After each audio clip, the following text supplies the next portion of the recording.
கோவையில் நடைபெற்ற பஜன் உற்சவம். பல்வேறு பகுதிகளில் இருந்து பஜன் குழுவினர் ஆர்வமுடன் பங்கேற்றனர். பக்தி பாடல்களை பாடி இறைவனை போற்றி பக்தர்களின் ஆன்மீக உணர்வுகளை வளர்க்கும் ஒரு திருவிழாவாக பஜனை உற்சவம் நடைபெற்று வருகின்றது. இந்நிலையில் கோவையில் ஈஸ்வர் ஸ்கூல் ஆஃப் மியூசிக் சார்பாக பஜன் உற்சவ திருவிழா கோவை அத்திப்பாளையம் பகுதியில் உள்ள தனியார் மண்டப அரங்கில் நடைபெற்றது.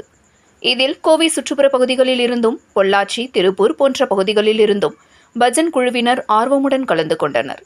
இதில் தொடர்ந்து பாடிவரும் சரவணம்பட்டி கிருத்திகைநாதம் கூட்டு வழிபாட்டு பேரவையினர், சபர்மன் மெட்ரிக் ஸ்கூல், சவுடம்மன் பஜனை குழு என 15க்கும் மேற்பட்ட பஜன் குழுவினர் நடத்திய கச்சேரி பார்வையாளர்களை வெகுவாக கவர்ந்தது.